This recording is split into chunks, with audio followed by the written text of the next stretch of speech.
जय हिंद साथियों। मध्य प्रदेश की एक और नई भर्ती जिला पंचायत की भर्ती आ चुकी है। आपको ना कोई एग्जाम देना है, केवल फॉर्म भरना है और महीने के आपको मिलेंगे 55,000 रुपए।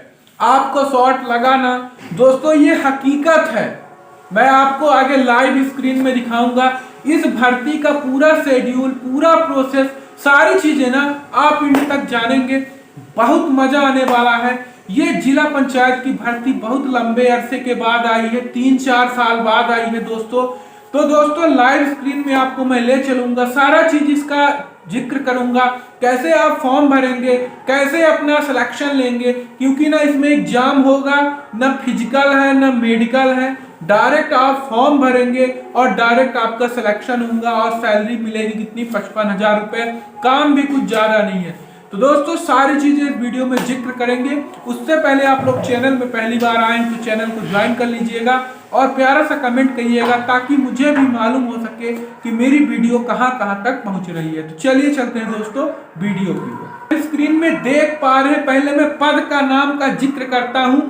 पद का नाम क्या है? आकांक्षी ब्लॉक फेलो। मतलब ये विकास खंड स्तर पर भर्ती है, जिला पंचायत भर्ती है, ब्लॉक स्तर भर्ती है, ग्राम पंचायत भर्ती है। आपकी कहीं भी पोस्टिंग दे सकता है। और जो आपको मजाक लग रहा था ना, ये देखिए 55,000 रुपए सैलरी मिलेगी पर मंथ।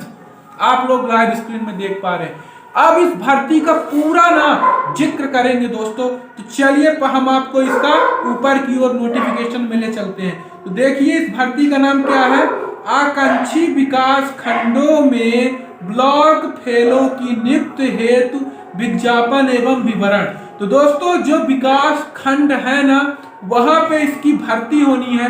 विकास खंड मतलब आपका जो ब्लॉक स्तर है, तो नीति आयोग भारत सरकार द्वारा संचालित आकांक्षी विकास खंड कार्यक्रम के क्रियान्वयन में जिला और विकास प्रशासन देख पा रहे हैं कि सहायता से गतिविधियों की योजना में भागीदारी हेतु इस ब्लॉक फेलो की भर्ती होनी है।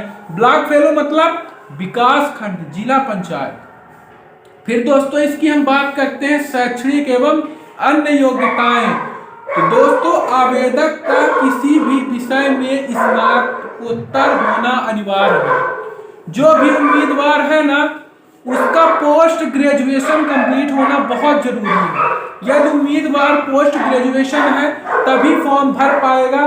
यदि पोस्ट ग्रेजुएशन नहीं है ना, तो वो फॉर्म नहीं भर पाएगा। फिर बात करते हैं दोस्तों आवेदक की आय। आय भी यहाँ बहुत इंपॉर्टेंट है।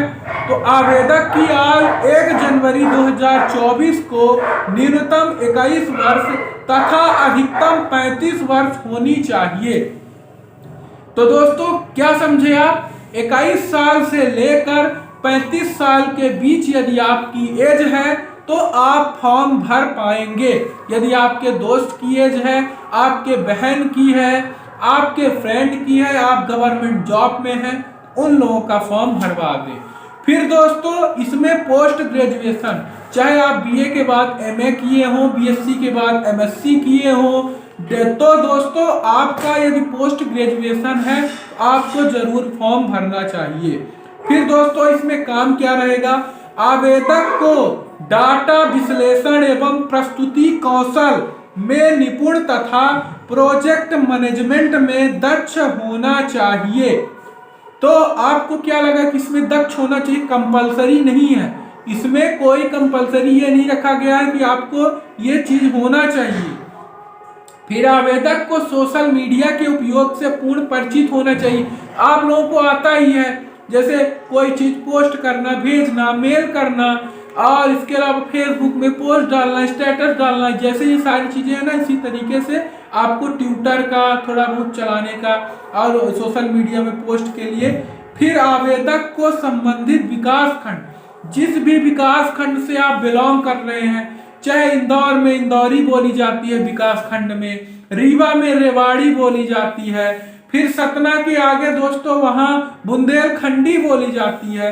आप जिस विकास खंड में जॉब ले रहे हैं ना, तो हिंदी इंग्लिश के अलावा वहाँ की स्थानीय लोकल भाषा का नॉलेज आपको होना चाहिए, तभी तो आप लोगों को समझा पाओगे, तभी तो आप डील कर पाओगे। फिर दोस्तों यहाँ पे आप देख सकते हैं कि किसी भी मान्यता प्राप्त संस्थान से, अब इसको फॉर्म कैसे भरना है वो भी बताऊंगा, वीडियो को स्किप नहीं करिएगा। किसी भी मान्यता प्राप्त संस्थान से किसी भी विषय में स्नातकोत्तर डिग्री आपके पास होनी चाहिए, पोस्ट ग्रेजुएशन, और इसके साथ ही दोस्तों स्नातकोत्तर आपका 50% अंक के साथ होना चाहिए, मतलब मीन्स आपका 50% से ऊपर आपका पोस्ट ग्रेजुएशन होना चाहिए। फिर दोस्तों मैं बात करता हूं यहाँ पे आपका जो मेरिट है ना वो कैसे बनेगा, वो भी इस वीडियो में मैं आपको बताऊंगा। जैसे किसी भी मान्यता प्राप्त संस्थान से आपने कोई कंप्यूटर की डिग्री ले ली है, चाहे डीसीए हो, पीजीडीसीए हो, जो भी हो ससुरा, उसका डिग्री का 10 अंक आपको मिलेगा पोस्ट ग्रेजुएशन का। और डिप्लोमा का, कोई भी आप डिप्लोमा लिए हैं ना, चाहे वो डीसीए हो, पीजीडीसीए हो, ससुरा उसका 7 नंबर आपको मिलेगा। फिर दोस्तों 1 वर्ष के बीच यदि आपका प्रमाण पत्र मिल गया है तो उसका 3 अंक आपको मिलेगा।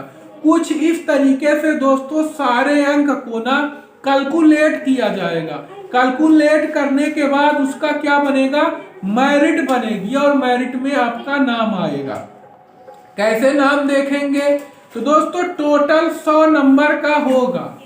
फिर बीच में आपका साक्षात्कार भी होगा। जैसे मैं हूं, मेरा पोस्ट ग्रेजुएशन है, मान सपोज दैट मुझे फॉर्म भरना है, तो कैसे, जैसे मैं फॉर्म भर दिया, फॉर्म भरने के बाद मेरा पोस्ट ग्रेजुएशन का नंबर प्लस कंप्यूटर डिग्री का नंबर प्लस दोस्तों यदि हमारे पास कोई और अनुभव है उसका, तीनों चीजों का कैलकुलेट करने के बाद एक नंबर जनरेट होगा जो हमको सिलेक्शन दिलाएगा। मान लो मैं 85 नंबर पाया। फिर इसके बाद मेरा साक्षात्कार होगा। साक्षात्कार क्या है, इंटरव्यू होगा। इंटरव्यू में 15 नंबर मिलेंगे। इसके बाद दोस्तों टोटल 100 नंबर का साक्षात्कार होगा। अब चयन प्रक्रिया, सबसे मन में आपके डाउट यही चल रहा होगा कि जो चयन प्रक्रिया है तो कैसे हमको मालूम होगा, कैसे पता चलेगा। तो दोस्तों आवेदन पत्र संलग्न प्रारूप में प्रस्तुत करना अनिवार्य होगा। आवेदन पत्र दिनांक 15/1/24 से संबंधित कलेक्टर को ईमेल आईडी से प्रेषित किए जा सकते हैं। आवेदन प्राप्त होने की अंतिम तिथि 19/1/2024 रखी गई है। 29/1/24 के पहले ना आपको फॉर्म भर देना है। फिर दोस्तों नियत समय अवधि के उपरांत प्राप्त होने वाले आवेदन पत्रों पर कोई विचार नहीं किया जाएगा। उसके पहले आपको फॉर्म भर देना है। यदि नियत तिथि के बाद आप फॉर्म भरते हैं दोस्तों तो आप उस भर्ती के योग्य नहीं माने जाएंगे। फिर दोस्तों क्या बोल रहा है कि जिले द्वारा चयन हेतु मापदंडों की तालिका में अनुक्रमांक 1 से 5 में नियत मापदंड अनुसार वरीयता सूची तैयार की जाएगी। फिर आवेदक में से वो भी बताऊंगा किस मेल पे भेजना है। मैं दूंगा आपको मेल आईडी, कैसे भेजना है, कैसे सेंड करना है, ससुरा सारी चीज आपको बताऊंगा। इंड तक बने रहिए, इसको समझ लीजिए। इसकी एक वीडियो मैं बना चुका हूं पहले ही, लेकिन उसमें लोग कमेंट कर रहे सर कैसे भेजूं, इसमें सिलेक्शन कैसे होगा। तो दोस्तों फिर क्या है, आवेदकों में से मापदंड के अनुसार वरीयता के आधार पर प्रथम 10 अभ्यर्थियों को साक्षात्कार हेतु आमंत्रित किया जाएगा। एक बच्चों का बैच बनाया जाएगा। आप मेल के जरिए अपना पूरा रिकॉर्ड भेज देंगे, वहां कैलकुलेट होने के बाद आपको साक्षात्कार के लिए बुलाया जाएगा विकास खंड में। विकास खंड में आपका नॉर्मल साक्षात्कार होगा, नाम वो पूछा जाएगा, कोई जनरल नॉलेज ही IAS IPS या MPPSC का इंटरव्यू नहीं होना है। फिर दोस्तों जब साक्षात्कार होने के 7 दिवस पूर्व आपको ईमेल के माध्यम से आपके सिलेक्शन का लिस्ट भेजा जाएगा। फिर दोस्तों यदि आवेदक एक से अधिक जिलों में साक्षात्कार हेतु पात्रता हासिल करता है तथा साक्षात्कार तिथि समान होती है तो संबंधित के साक्षात्कार हेतु नियत तिथि में कोई परिवर्तन नहीं किया जाएगा। सपोज दैट आप अपना पूरा डॉक्यूमेंट मान लो 10 विकास खंडों में फॉरवर्ड कर दिया। अब 10 विकास खंड में एक ही दिन आपका साक्षात्कार होना है, इंटरव्यू होना है, तो 10 जगह आप नहीं पहुंच पाओगे। आपको तो वो ना ही टाइम दिया जाएगा, आपको एक जगह ही जाना पड़ेगा। फिर दोस्तों आगे है साक्षात्कार सहित चयन मापदंड के अनुसार अभ्यर्थियों के प्राप्तांकों के आधार पर अंतिम वरीयता सूची प्रतीक्षा सूची तैयार की जाएगी तथा वरीयता के आधार पर चयन सूची एवं प्रतीक्षा सूची तैयार की जाएगी। आपका जो पोस्ट ग्रेजुएशन का पूरा मार्क्स है ना वो कैलकुलेट होगा, प्लस जो आपका कंप्यूटर डिग्री है वो कैलकुलेट होगा। इसके बाद साक्षात्कार होगा, फिर फाइनल लिस्ट एक तैयार की जाएगी और आपको मेल के जरिए आपको इसकी इंफॉर्मेशन मिलेगी कि आपका सिलेक्शन हो चुका है। फिर दोस्तों आवेदक जिस विकास खंड हेतु आवेदन करना चाहता है उस विकास खंड से संबंधित जिले के कलेक्टर को संलग्न सूची के अनुसार ईमेल पते पर अपना आवेदन प्रेषित करना होगा। कोई भी आपका नॉर्मल ईमेल बिना मेल आईडी के तो आपका कोई मोबाइल चलता नहीं है, ना प्ले स्टोर से कुछ डाउनलोड होता है, ना यूट्यूब चलता है। जो भी मेल आपका है जीमेल में आप पहले पूरे डॉक्यूमेंट का फोटो खींचिएगा, जीमेल के माध्यम से किस मेल में आपको भेजना है ये भी मैं आपको बताऊंगा। तो दोस्तों 2 या 2 से अधिक अभ्यर्थियों के समान अंक होने की स्थिति में उच्च शिक्षा प्राप्त अभ्यर्थियों को प्राथमिकता दी जाएगी। मान लो दोस्तों 2 कैंडिडेट हैं, दोनों का समान अंक आ गया तो दोनों का सिलेक्शन होना चाहिए। ऐसी कंडीशन में क्या होगा कि जिसका ज़्यादा अंक रहेगा, जिसका पोस्ट ग्रेजुएशन में, उसको पहले वरीयता दी जाएगी। एक डिग्री डिप्लोमा प्रमाण पत्र को किसी एक मापदंड में ही अंक प्रदान किया जाएगा। समझ गए?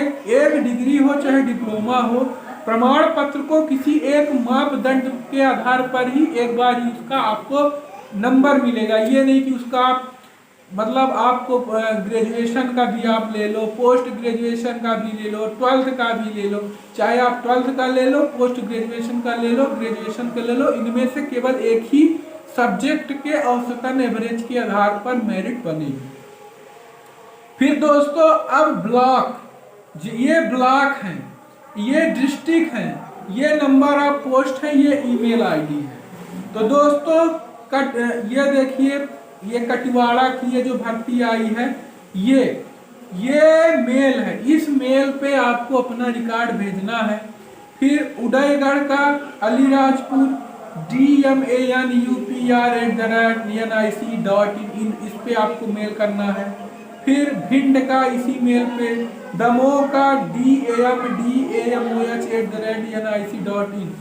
पूरा डॉक्यूमेंट को आपका फोटो खींच लेना है। फोटो खींचने के बाद जीमेल में अटैच करके आपको सीधे सेंड कर देना है, तो ये आपके विकास खंड के कलेक्टर के पास पहुंच जाएगी। अभी और विकास खंड है, उनमें भी भर्ती आई है। ट्रिला थार का ये जीमेल आईडी है, ये वाली है। फिर डिंडोरी का ये है, फिर झाबुआ का ये है। इधर पूरे डिस्ट्रिक्ट का नाम भी आप देख पा रहे हैं, रमा, रानपुर, रीठी, कटनी, खंडवा। इसके अलावा दोस्तों आप देख पा रहे हैं कि रतलाम, सतना, शहडोल, सबका आप देख पा रहे हैं। कुछ इस तरीके से सबके कलेक्टर डिस्ट्रिक्ट का यहाँ पे नंबर और मेल आईडी दिया हुआ है। मणिपुर, उमरिया, सीहोर, इस तरीके से सतना, सबका यहाँ पे जो जिस विकास खंड के कलेक्टर है, हर कलेक्टर का यहाँ पे जीमेल आईडी दिया है। आपको अपने पूरे रिकॉर्ड की एक संलग्न PDF बना के मेल आईडी में आपको सेंड कर देना है।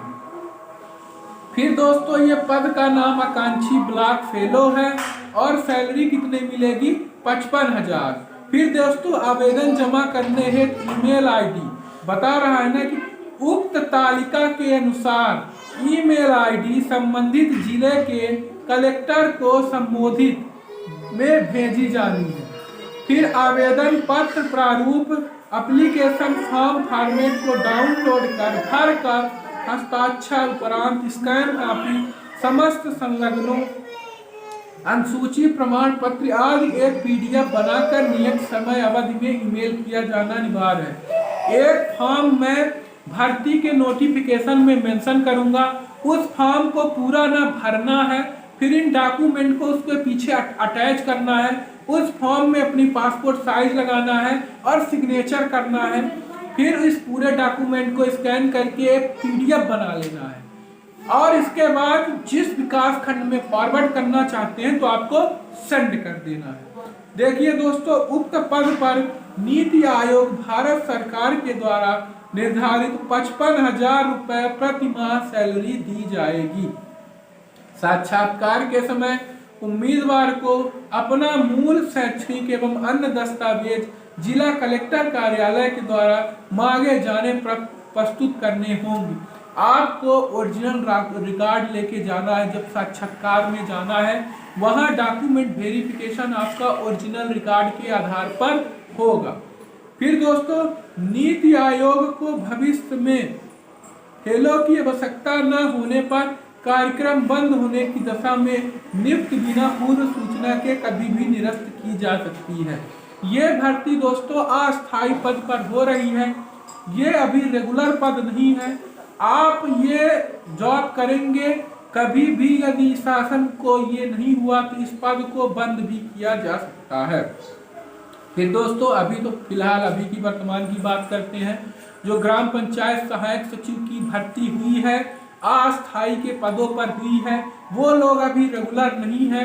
1 साल के लिए उनकी नियुक्ति हुई थी, लेकिन अभी तक वो लोग कार्य कर रहे हैं। तो आप लोग भी यदि इसको अचीव करते हैं तो ऐसा कुछ नहीं है कि बंद किया जाएगा। तो दोस्तों, समस्त जिलों से अनुरोध है कि विकास खंड की नियुक्ति हेतु यह संयुक्त विज्ञापन राज्य स्तरीय से जारी की जा रही है। फिर दोस्तों देखिए, यहाँ पे यह जो विज्ञापन जारी किया गया है तो प्रशासनिक अधिकारी मध्य प्रदेश राज्य नीति आयोग भोपाल के द्वारा लॉन्च किया गया है। तो दोस्तों, मैं ऐसा करता हूं कि सारी चीजें आपको समझ में आ गई होगी। इसका और आपको जानना होगा, वीडियो के डिस्क्रिप्शन लिंक में व्हाट्सएप चैनल, टेलीग्राम चैनल का लिंक प्लस इस भर्ती का पीडीएफ प्लस फॉर्म सारी चीजें मेंशन कर दूंगा। वहां जाके आप देख लेना। कोई भी मन में आपके डाउट रहता है तो कमेंट करना और 29 तारीख के पहले आपको यदि फॉर्म भरना है दोस्तों तो भर लीजिएगा। फिर मिलते हैं दोस्तों एक नए लेटेस्ट अपडेट के साथ। तब तक के लिए जय हिंद, वंदे मातरम।